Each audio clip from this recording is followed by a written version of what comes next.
Hey y'all, welcome back to another episode. Let's get right into it. I think like a lot of people right now, especially with the job market, the way politics are going, just the general like frenzy and craziness of the world, a lot of us are like we're like, yo, like what the fuck? And really I think a lot of people are frustrated because everyone wants comfort, everyone wants the finer things in life. Most people do anyway, especially in a first world capitalist country like America. Like the whole goal here is to make money. Like all niceties and bullshit aside, like really is it comes down to money. Everything costs money.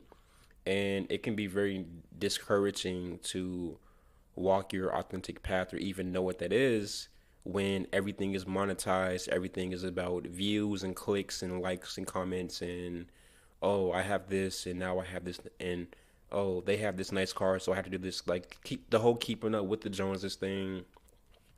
And I think like you just need to get back in touch with your soul and really meditate and go to that quiet place and ask yourself these questions like one, why am I here? I don't just mean like, oh, what am I doing on a day-to-day basis? Like that's important too to analyze why you're doing what you're doing, to know thyself, but what am I doing here? Like, which leads into the next question. Why did I come to this earth, right? Some of you are starting to wake up and remember your purpose, and some of you, I still haven't reached that threshold yet. But if you can remember, try to think back before you were born, and even if you can't remember it, just think back. Like, make a fantasy world in your head. Before I was born on this earth, what was I doing, and why did I want to come here? What grand purpose did I want to fulfill? If you think about it like that, you can detach from, okay, I need a job, I have to pay rent, I have to do all these things in order to survive, because these things are, in essence, distractions.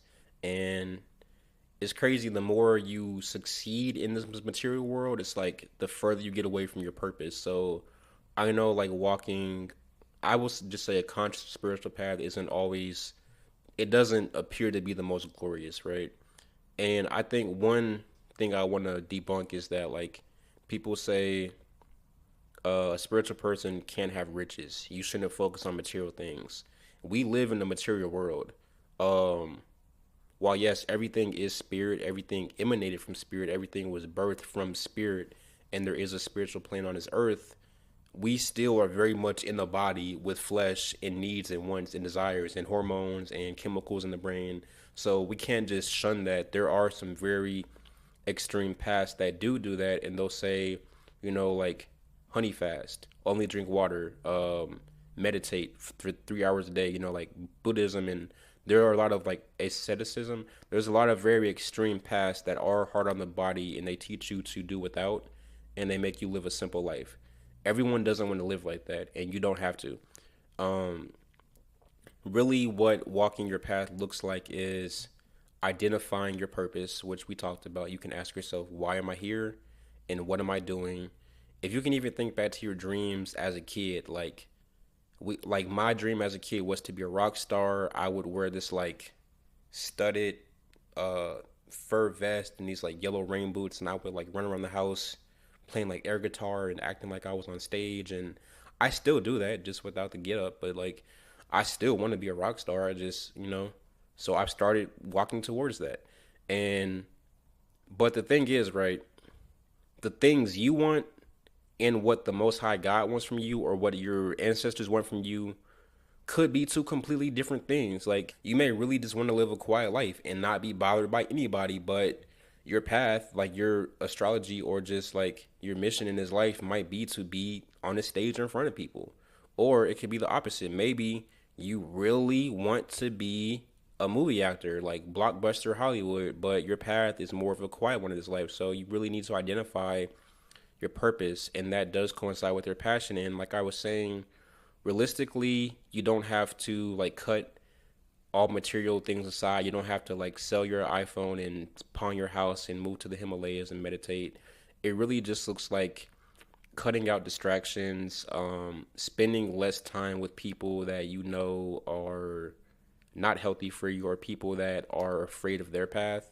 because all they'll do is hold you back and like be that voice that makes you not commit. Like someone that's not living up to their purpose or hasn't ever accomplished their purpose in his life, they can only give you advice from a perspective of fear because they couldn't do it or they don't feel they can do it. So you really can't take advice from anyone regarding your unique path besides your ancestors and God. And to do that, to really hear that voice, you do need to get quiet. Like I had to do a 30-day like fast and break from social media. I deleted all the apps on my phone, put my phone on D&D, and only answer for essential things like dentist calls or like stuff dealing with school if my family needed me. But I wasn't texting for 30 days. I wasn't on social media. I was mostly just eating plants and vegetables. And y'all know I'm a big carnivore. I love me a juicy steak. I love me some ribs. I love fried chicken. I love some chicken wings. I love hot wings. Oh my god. I love burgers. I love all this stuff. So like it really helped me reconnect with myself. And I on top of that I was meditating every day. 10 minutes in the morning, 20 minutes at night. So 30 minutes a day. It's not that difficult. It may seem like it, but like if you really want to connect and find your purpose, you will have to remove yourself sometimes from society. Now, realistically, everyone can't just do this the same way.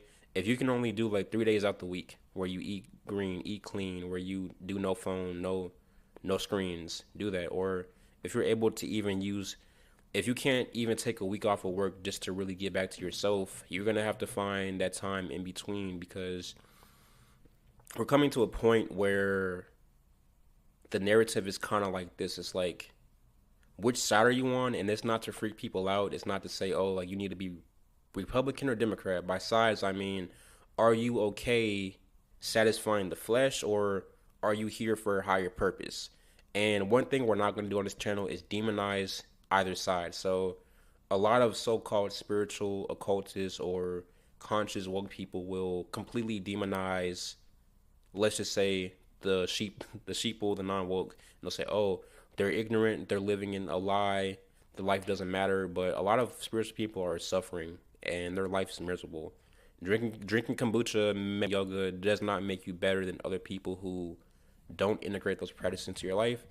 And some people are here for that. Some people just want to play video games all day. Some people want to be distracted. Some people are not here for a grander purpose, and you have to be okay with that. But you have to let that go and focus on your paper in this school called Earth and decide what you want out of life, because we are reaching a point in the energy where if you're not moving towards your soul purpose, you're going to get left in old timelines. And it's not like you'll be stuck there. It's just going to take a lot longer to integrate. And the thing is, like, people always talk about taking a risk, starting a business, but a lot of people don't want to take a risk with their self. And what I mean is, it takes a lot to have faith already, to trust in something that for the majority you cannot see. A lot of people can't even prophesize or hear God's voice directly. So it can be scary to take a leap of faith on yourself. But a lot of times those times are a lot more rewarding, and it leads you to a more authentic path, albeit it may appear to be slower at first, but that's just the unalignment. If you still have attachments to, oh, I need to drive this car by this age, I need to go to this school, I need to do it this way, my way, and I have to follow the people who came before me, well, it's going to be very hard for you to live an authentic life guided by spirit. Spirit does not give a fuck about. Now, let's also debunk something else. A lot of people will say God doesn't care about your feelings. He just wants you to evolve and grow and get closer. I don't think that's necessarily true. I think the divine cares deeply about us, but I think how we feel and what we need, like the fucking medicine which tastes bitter, those are two different things. We may really need that medicine and be resistant it, and God is just like, hey, injection, like take this medicine. It's gonna help you. And you may be kicking and screaming and complaining and cursing, but at the end of the day, you need to get to where you need to get to, even if it hurts. And it's not that the Most High does not care about you. It's not that El Elyon or Yeshua, or some say Sophia swords. It's not that they are unconcerned with how you feel. It's that sometimes challenges and testing, being tested, are a catalyst for your growth.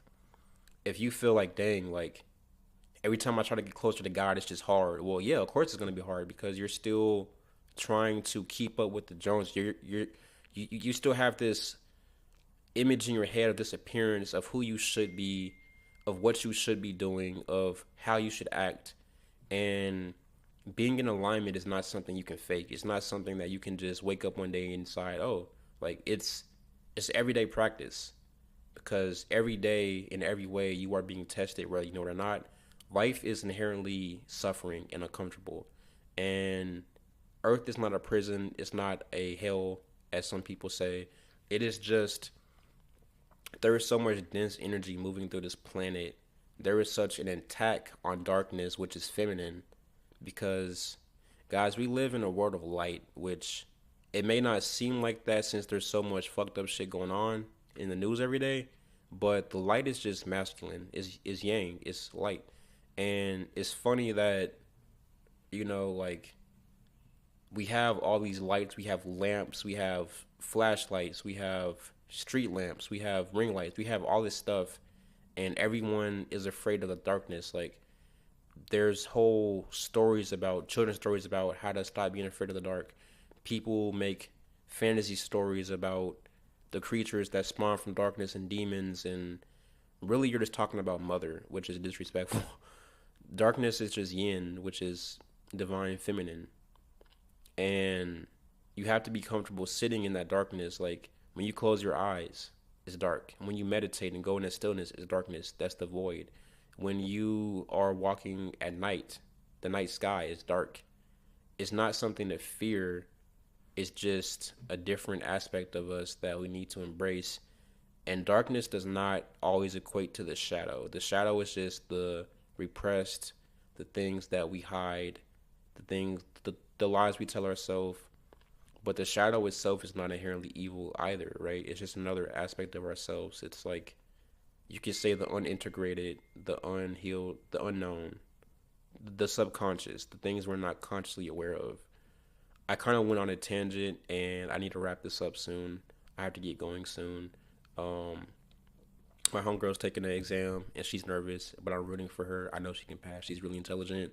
So y'all pray for her, cheer her on too. Whenever you see this, but it's just there is so much distraction, so much instant gratification, so much dopamine just flowing through our brains from social media and TV and anime and K-pop and all these fast food places, and really like you don't have to throw all that away. You don't have to just like I said, you don't have to sell your house and move to Tibet, but just start where you can by making a small dent.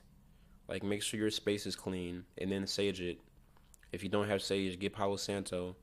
Incense isn't really as strong, but yes, you light incense after you clean. Start to meditate and journal. Just 10 minutes a day, just 10 simple minutes. When you wake up in the morning, just commit 10 minutes while listening to some frequencies or some like hertz, some meditation audios, 10 minutes before you go to sleep at night. Even if you fall asleep in your meditation, that's fine. You're still doing the work. It's a lot of people think the revolution is going to be this like big sweeping movement and everything's just going to fall apart. It could be like that, but really it's just the small moments of us taking back our sovereignty and realizing, okay, like I have more of a purpose than my ego. I'm not just my flesh. I'm not just a body. I'm an intelligent, sovereign spirit. I'm a divine spirit. I have a higher purpose on this earth. I'm awake. I'm awakened. Like it is a lot of times just being still and being able to interpret the messages that come through the higher self into the soul and saying, okay, I am aligned with, say it with me, I'm aligned with my highest self. I make decisions and choices that reflect my divinity, and I no longer allow. Now, with this part, if you're not ready for your life to transform, don't repeat after me. But I no longer allow people, places, things, mindsets, spirits, attachments, ideas into my life that do not align with my soul's purpose, with my destiny, right? Repeat that after me. Say it. And if you're not ready, don't say it because I promise you, life is going to change very fast. You might lose your job, right? If you've been saying, "Oh man, I'm an artist. I want to make money from my art," but you're still clocking in this 9 to 5. If you lose your job, it's because spirit is telling you to put yourself out there as an artist, to test the waters, try. And I'm not saying just quit your job immediately. Realistically, a lot of us need a day job, and that's fine. Like, don't be a starving artist. Please don't do that to yourself. There's so many ways to make money without starving. If it's just not working right now, that's fine. I get it, but start putting yourself out there. Start doing the things that you really want to love, that you really love. Like, really try. Like, you have to try with yourself. Like, just because you try once and it didn't work doesn't mean give up. It doesn't mean to give up. Every day you wake up is a new chance. Things may not have gone well yesterday, but well, maybe just the energy wasn't right yesterday. Refine your approach and try again. That's all it takes is to try again. And that willingness to not give up, that willingness to go for it anyway, that willingness to be laughed at, to be mocked, to do it without having those things that you so badly think you need, that is when spirit will give you everything you want when you face that trial and come out. Because if you can do without, or you can do with what you have now at your disposal, you're showing God that, okay, I'm really serious about this. So if you say you want to be an artist, if you say you want to be a model, if you say you want to be a writer, if you say you want to be a DJ, a activist, you want to do all these amazing things, whatever you want to do, you have to start where you are and just take the first step, which is a baby step. And you may not have all the fancy equipment, you may not have the connections, the contacts, you may not know anyone else in the field, but you have a phone, don't you? You have a camera, you have the internet. A lot of us have internet access, or you can go somewhere where there's Wi-Fi, like Starbucks, McDonald's, the library. You have resources, so get to it. I love y'all. Bye.